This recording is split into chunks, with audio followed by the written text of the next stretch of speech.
All right, all right, all right, all right. Welcome, welcome, welcome. I am James Oliver Jr., managing partner of Kabila Ventures, a new VC firm coming soon, CEO of Kabila, which connects overlooked founders to capital, customers, and co founders, founder of the new nonprofit, the Kabila Founder Mental Health Fund, which provides free mental therapy for startup founders who want it but can't afford it. And I'm a husband to an amazing wife and co founder of the world's cutest twins. So look, tell us where you're coming in from in the comments. We want to know. We want to celebrate you and where you are. Please share this on your social media channel to invite your friends to join what's going to be a really great, informative, and fun conversation. Also, as we get into this, please drop your questions in the comments, and we will do our best to get to all of them, which we always do. What am I excited about right now? Right now, I'm excited about, I'm writing a book, another book. My first book wrote years ago, writing another book to normalize conversations about founder mental health. And I'm partnering with Django Degree, who's the founder of focusonwords.com, which is an AI book generation platform. It's going to be amazing. All the proceeds will benefit the Kabila Founder Mental Health Fund. We're going to have stories from investors and founders just talking about, their challenges navigating their mental health journey as investors and founders. So super excited about that. If you are raising capital, you probably keep hearing people tell you, get an angel investor to write you an early check. And you're like, where the heck are these magical, mythical creatures, these unicorn individuals, these angel people everybody keeps talking about? You're like, where are they? I don't know anybody. So we got a treat for you today to help you with this by bringing an angel investor to the mic so you can meet him and learn about him and who he is and why he invests. So today we have angel investor and my friend, Jeffrey Jabon, who will share three surprising. I don't know what these three things are yet. I assume they're going to be very surprising because he's a very thoughtful guy. I didn't even bother to check beforehand, but I know it's going to be surprising because he's a really smart and interesting guy. He's going to share three surprising things he looks for when writing an angel check. I'm bringing to the stage right now. Welcome, Jeffrey. How are you, sir? Greetings. I'm doing well, thanks. Hope everybody can hear me okay. Yeah, man, we can hear you fine. So we got James coming in from Atlanta. Welcome, welcome. Hey, Kimberly, good to see you. I think Kimberly's coming in from Charlotte. We got a LinkedIn user here. I don't know why sometimes it just does not show the person's name. It's really weird. Hey, everyone. Hey, everyone. Where are you coming in from? Let us know. We'd love to know where you're coming in from. Good to see everybody so far. Again, just please share. Drop your question in the comments and share this, please. If you're watching on LinkedIn, like share it. Wherever you're watching this, YouTube, Facebook, please just share it. Tag some people. It's going to be a good conversation. So, all right, Jeffrey, back to this. What in the world inspired you to become an angel investor, my friend? My last employment position was with Ernst& Young, and that was in 2020. And during the crisis in 2008, I sort of endeavored to develop more of an acumen around being an investor and making sure that I could finance my own future, right? Without being stuck having to collect a paycheck. And 2020, fast forward to then, clearly the whole world was up and down. Things were volatile, tumultuous. Mhm. I took it upon myself to lean into the market downturn, and that turned out to be a very good decision relative to when things started to turn around. I was able to ride the upside wave to a position of financial flexibility I had not had prior to that. And so, with my view on where's the world going, what's going to happen, my kids were teenagers and thinking about college, etc. And how do I finance all of that? I really became very vested in being in the entrepreneurship ecosystem around me here in the New York tri-state and elsewhere. And I started to really determine that the future, at least over the next 10 to 15 years, is going to be around entrepreneurs, founder-led businesses. And rather than, essentially go and work for another big entity, and as much as I loved EY, and still do, it's a tremendous firm. I enjoy all of my memories of working there. It really was a chance for me to go and plug in to working with people who have dreams, innovative ideas, and the gumption to go ahead and try to, turn something out of nothing, right? And so that excited me a whole lot more. That's the main reason why I decided to, find founder-led businesses that I can invest in directly, learn more about the trade craft associated with venture capital and that entire asset as a way to allocate more risk on of my personal finances away from conservative positions. And so Mhm. it's been a great run since 2020. Yeah. Well, speaking of VC, I mean, you also invest in VC funds too, yeah, as an LP. Well, see, this is one of the things that you got to think about. If for anyone who's interested in becoming an angel, or at the very least interested in deploying some of their capital to the venture asset class, and that includes private equity asset class. If you're an accredited investor, higher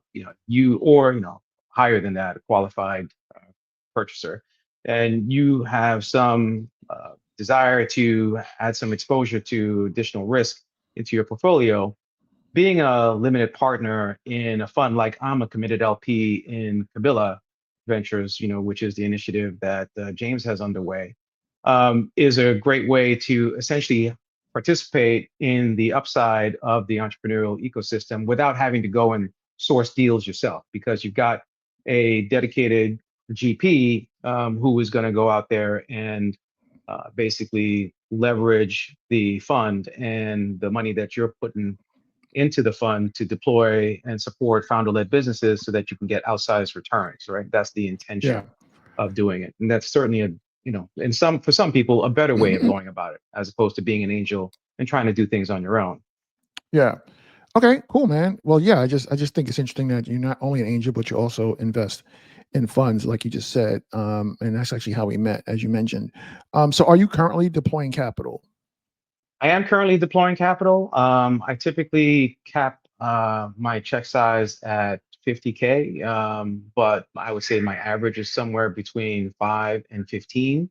If I were to look at a broad range, I've deployed checks as little as $1,500. And I've deployed one check that was as much as 100,000. And that was at the beginning, right? Sort of before I even knew essentially what I was doing or getting into, right? I just got so enamored with this charismatic personality who had a very great pitch. And I'm fortunate in that I'm a risk averse person, but also someone who is very capable at qualifying risk so that I can take a risk, right? I recognize you can't just avoid it. You're never going to get the upside benefit. And Hmm. so this person, whom I backed, I felt was exactly the right individual to do this thing that he had, underway, and I wanted to participate. And to date, it's been good. I don't think that that's the general storyline for the majority of angels cutting their first check, or individual LPs participating in their first emerging manager, right? So it's really about leaning into and learning as much as you can about the space that you're about to enter, Hmm. and making sure that you can make informed decisions, so that you can not only recognize there's an effort, you got to recognize that there's risk tolerance that's involved, but it's really more, and I've said this to you before, James, it's about being tolerant of losses. And Hmm. so, no one wants to take a loss, but you have to recognize that that's a very high probability, particularly in this Yeah. space. Okay. Cool, man. Let's So, are there any particular industries you like to invest in?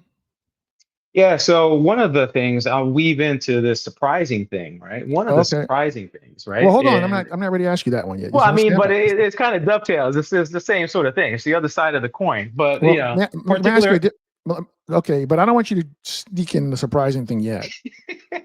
Can you hold that for a second?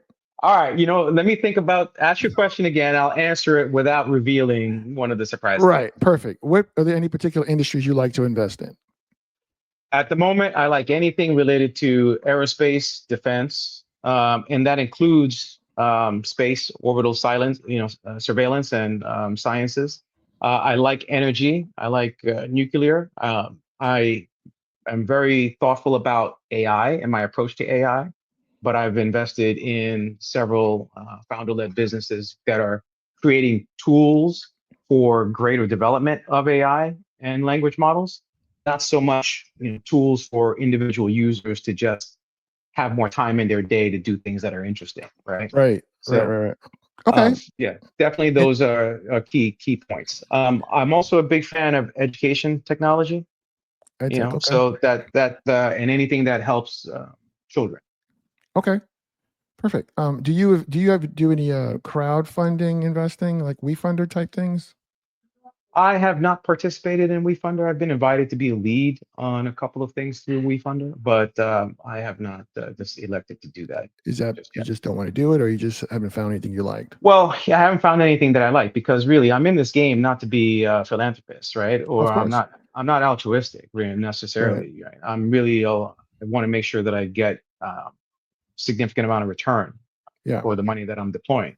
Of course. We're in this business to build wealth, right? And 1,000%. I'm in this to make sure that I'm getting some adequate return. I haven't seen anything on WeFunder that makes me, super excited. Okay. All right. Right on. Okay. Cool. So let's get into it. I expect the comments are fitting the light up. So y'all, we're about to get into these three surprising things that Jeffrey looks at when or looks for before he writes an angel check. When I posted this on LinkedIn, I was like, why do we say write a check? Nobody writes a check anymore. Cuts a check, writes a check. We are Bounces the check, right? Who bounces wiring. checks? We are wiring money. Exactly. Exactly. Balancing checks, hilarious. All right, cool. So what's the first thing that you look for? Surprising thing you look for when you're writing an angel check?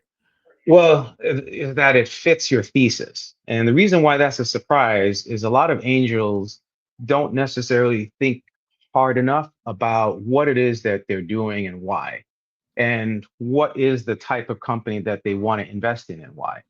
Right. So I encourage anyone who's thinking about any accredited investor that's thinking about being an angel investor or a limited partner to really think about what is your raison d'etre? Like, what's your purpose for, finding this founder-led opportunity, be it a GP with a first fund or a founder with their first, second, or third startup. Mm-hmm. And so it has to fit your mindset around what it is you want to do with this money, right? Now, gains aside, you can find outsized returns in a whole plethora of different sectors, customer segments, markets, Mm-hmm. et cetera. Mm-hmm. My personal thesis is really around humanity and human adaptation. And that stems from having been an insurance risk professional for the majority of my professional career and having looked at how climate is affecting windstorm, quake, and flood, as well as wildfire, and what happens after the fact. It's not so much that the insurance companies, might, and they actually do cut checks, by the way, and put it in the mail, or if they don't get a digital wire acceptance Right. from the Right. part of the policyholder. But Mm-hmm. what happens after the fact when people are injured, right, or when homes are damaged and need to be rebuilt, or when flood zones shift because of topographical erosion and things of that sort.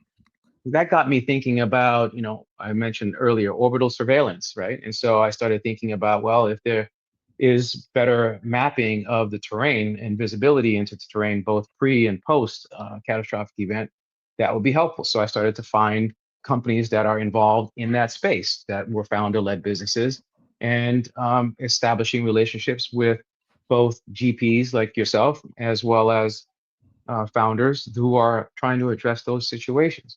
Mm-hmm. I put my money in those companies that I felt had the ability to provide outsized returns, but that fit that thesis. Likewise, prosthetics, robotics, right? In the event that there's someone who has now become an amputee as a result of some unfortunate incident, which is related to a catastrophic event that ties to climate, right? Now, of course, there's brand new advances in prosthetics, in neurological connections to devices that would be able to help someone adapt to this new reality that they live in. So I find companies that are doing those things. So having a thesis is very core because it gives you a principles-based approach to how you deploy your own assets, right? And So, it's your own money that you're putting out there. yeah. So here's a relevant question: are you interested in insurtech SaaS startups? Yeah, see, now that's a very interesting question for me because I it's thought so. one That's why I that put it up there.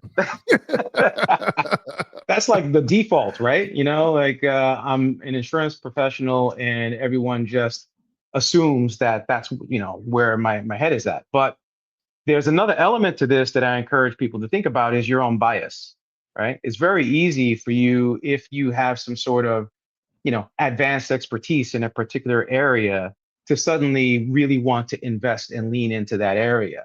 And I would encourage you to recognize when you're crossing a threshold or a boundary into your bias now, determining or unduly influencing your decision to invest or not. So, it's really about this is for angel investors. You're saying. for angel investors and for me in particular, when it came to insurtech, I had to recognize that, having been the majority of my career in insurance, I know sort of, how things are done behind the curtain and what needs to be fixed, as well as all the challenges here in the United States. And I have not seen very many insurtechs that are meaningfully moving the needle in terms of creating innovative change that's going to disrupt the insurance market. There's a lot of structural impediments to advancement in the insurance industry, and Oh, all that's that interesting. is being done is just, on the superficial level, tweaking this or that, making underwriting a little bit more accurate, So making you things a don't little think bit. those businesses have the potential to deliver outsized returns because of those impediments? Well, see, initially my bias was, hey, I'm going to lean into insurtech because that's what I know, right? Insurance. Mhm. So, but then the more I started looking at these different deals, I'm like, this is just sort of a front end to an insurance traditional conventional way of doing things. What's Mhm. the change in the process? You're just making things faster and cheaper, not necessarily better, and certainly not a better user experience for the policyholder. Because my default when it comes to that equation, fortunately or unfortunately, and from the standpoint of my 30 plus career, has been with the policyholder, right, with the customer. And so you have to have, in my view, to be a successful insurtech or any founder-led business, sort of an insatiable appetite to satisfy the customer. Mhm. And that is what's going to drive the progress. And I have not seen that, to date on the part of insurtech. So Wow. I avoid insurance and insurtech, but I still look at deals and I advise insurance and insurtech and fintech people on how they might be able to thoughtfully approach deconstructing the problem and then dismantling it to identify what is the true golden pathway that's going to get you to success. So Interesting. I help them, but I don't necessarily see them as an insurance related vehicle as the way I'm going to get the return I'm looking for. Perfect. Okay, cool. So y'all, if you're out there, drop your questions in the comments. Well, we have what do we start? 12:15. So we got 11 more minutes with Jeffrey here. So drop your questions in the comments. All right. So what's the second surprising thing that you look for, Jeffrey? Is whether or not that business that I'm looking to invest in might qualify for the, QSBS status. So basically, for those of you that don't know, to be a qualified small business stock for an early stage company here in the United States, which is a C corporation, if it meets those requirements, then there's benefits for angel investors in that I don't have to necessarily have the same tax consequences if there's a successful exit. So, that's something most people don't know about. No one really talks about it. But the QSBS status for founders, if you can somehow demonstrate that it's likely you would qualify as that, because it's one of these indeterminate things, I've never gray heard this before. areas. Qualified small business stock is what it is. Yeah, yeah, I never heard of this QSBS. before. Well, see, So and I'm not surprised, right? It's no one talks about it. But if and the way that I got to know about it was through I volunteer on occasion for Blue Ridge Labs, which is a Brooklyn, New York based lab accelerator incubator arm for the Robinhood philanthropic foundation, Okay. which is a huge philanthropic foundation. And so they look often within the New York City area to support at the ideation stage, like early, before even something is built. Any founder that is looking to create a business to alleviate one of the burdens endemic to New York City, be it poverty, sanitation, education, transportation, things of that sort. And so I got to thinking about a workshop for many of the folks in the city to talk about how you can go from a small business, which many urban areas have a lot of small businesses, to become then a startup, which a lot of sort of inner city areas do not have startups, right? But you might find a lot of folks who have a bodega, right, hair salon, or something else, which is a small business, who aren't necessarily thinking about becoming a true startup. And the So, main okay, so, differentiator I is the apologize ability to because scale. I apologize. We got 9 minutes left. I got one more question I got to ask you. And I see some questions popping in here. So, but the So just QSBS, pay attention to QSBS. Let me just leave that nugget for everybody else. Go and yeah. research that. Okay, yeah, I'm going to research it as soon as we get off the call here. That's fascinating. So James wants to know, how do you source your potential investments? Great question. Yeah. So as an angel, it's a lot harder. It takes a lot of effort. So I source by joining particular groups, right? So I'm a member of organizations like Angel Squad, organizations like Gangels, which is phenomenal fund, and to be a member in those two organizations provides me with a lot of deal flow to Yeah. view. Also, through AngelList and Equity Zen, I am able to participate in a lot of SPV opportunities that provide me with deals.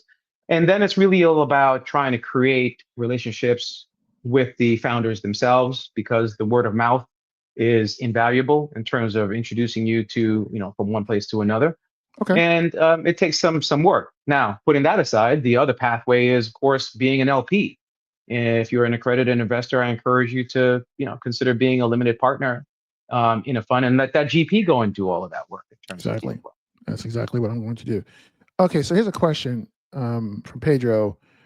When founders without a strong tech background need to develop a solution, what advice do you advise them to do? I heard different positions around this topic: is find a tech founder to join you, find a tech partner, is too risky to invest, I guess. Like, what's your point of view on this? Yeah, so if you're at the ideation stage, you don't have an MVP, you just kind of have a concept, and you're not the technical person. There's two things to consider. One is whether or not there are tools out there that can make it easier for you to realize or manifest your dream Mhm. without a technical founder. Like Yeah, every single day, there are better and better no code tools to every day. create something to manifest your concept. So explore those opportunities to have an AI help you to create Yeah, your MVP. totally. Now, on the other side of things, it's always better to have somebody that you trust and get along with, to partner, right? Rather than be a solo founder, trying to do all these things on your own. And there are, however, lots of examples of people. Steve Jobs is the most important one that it comes to mind. He was not a technical person at all, but he found a technical person Well, to help yeah, manifest his ideas. So, Pedro, I think it's important to find a tech partner. Yes. And from the standpoint of an angel investor, I'm going to be looking at the quality of the idea and your assumptions, and determining whether or not I feel there's merit relative to where we think this can go, given the marketplace today and the marketplace in the future. So it's not so much, oh, the CTO just joined and I only met him, 5 hours ago, as much as it is, okay, this person is committed and incentivized. Oh, your audio just went out. Oh, sorry. Hold on. You got to unmute your mic. Your mic's muted, but I don't know what happened there. Makes Sorry. sense? Yeah. No, your mic was muted. I didn't hear. The person's committed and incentivized, and then what? Yeah, so that the person is incentivized and that there's a tremendous upside, together rather than individually. So I'm going to Yeah. recognize that it's not so much how much time you've worked together, but Yeah. whether that person has skin in the game. All you right. know, to equity Perfect. ownership and is committed to the idea. Perfect. So there's a comment I'm going to put up. I don't want to go down this political rabbit hole, but I just don't understand the last piece of this thing here. The one big beautiful bill, although generally I'm not a fan, has been huge for not only founders, QSBS. There's your QSBS, Jeffrey, but also emerging managers. I need somebody to drop a comment, explain to me how in the world the big beautiful bill is helping emerging managers. I don't. Please don't respond. We only got 4 minutes, and I need you to tell me your last thing. Pedro says thank you, by the way. Um, and then Jesse's got some comments for you here. Okay, what's your last? Thanks for all the comments and questions, guys. This has been awesome. What's the last surprising thing? And I apologize for rushing you, Jeffrey. I just want to make sure we get through all the surprising things. So here's the last one. What is it? Yeah, so you got the thesis, you got the QSBS. The last one is really paying attention to, you know, the terms. Now, if I'm talking to a founder, I don't necessarily want to bully that founder into the corner and make sure that, you know, I'm the shark, right, in the tank, and I get the majority of your business, and you're just effectively an employee for me. I really want to make sure that I'm helping to create entrepreneurship as the backbone of the future, not just for me and for you, but for the ripple effect, what that can have on across multiple demographics, right? Read between the lines. So, you know, the last surprising thing is pay attention to the terms. You know, the contracts, you know, are very important. And safes are easy. SAFEs, right, are very easy and quote unquote simple. But I tend to like convertible notes because that gives me a lot more assurance, and I tend to like preferred positions. So, you know, while there still can be give and take, at least there's more equitable reciprocity, right? So as a founder, I don't think you should necessarily try and sort of always hold out for yourself. Sometimes you got to give a little to get a lot. And then as an angel, I'm looking for things that are going to make sure that I don't have, you know, a lot of undue dilution, or I don't know where things are, you know, if there is an exit, well, what happened to the money that I put in, right? And the ownership that I expected that I would have. So the contractual terms are important. And there's a host of different legal vehicles other than just the common safe that would be beneficial for everybody. Totally. Okay. So one last quick question for you is, how involved do you like to get with your port co-founders? I think I know the answer to this question, but I'm very involved. Yeah. Like I even hold office hours on Wednesday through Friday between 10:30 and 1, where people can just sign up or even drop in. And those are every week. So these are for your port co-founders? For my port co-founders, for my GPs, you know, where I'm an LP, and for opportunities to meet new people. You know, that's basically my working bandwidth Incredible. for interacting with other people. The rest of the time, I'm doing research, making phone calls on my own, you know, learning about new opportunities and reviewing pitch decks and things of that sort. Amazing. So the way people can get in touch with you is right here on LinkedIn. Jeffrey Jabon. Jeffrey is super active on LinkedIn. Like, look, I don't know if you could tell, you probably can, but Jeffrey's like a really, really great guy. He's really smart. Why are you smiling? And you didn't have to pay me to say you're a great guy. What? What'd you say? I'm not going to disagree. Go ahead. Work. Yeah, no, you're a great human, man. You're very, you know, ethical, smart, hardworking, successful. I mean, I'm thankful to know you, to have you as a friend. You know, as you mentioned, to be a committed LP in Kabila Ventures. I appreciate you. I bounce things off you all the time. I just bounced some stuff off of you right before we went live about, you know, have an opportunity to host some events here in Atlanta for potential investors in my fund. I got a big law firm that's probably willing to sponsor this, and I'm trying to figure out what to do. And just right off the top, you gave me a great idea. I'm like, yeah, why didn't I think of that? Perfect. So like, Jeffrey's great. You know, hit him up on LinkedIn. I recommend, I'm a LinkedIn snob. If you just send me a connection request without any context, I probably won't accept it. He may not be so snobby, but just in general, just put a note. Hey, I saw you talking to James. I love what you had to say about X. Please connect with me. 99.9% chance he will accept that. Is that fair, Jeffrey, or no?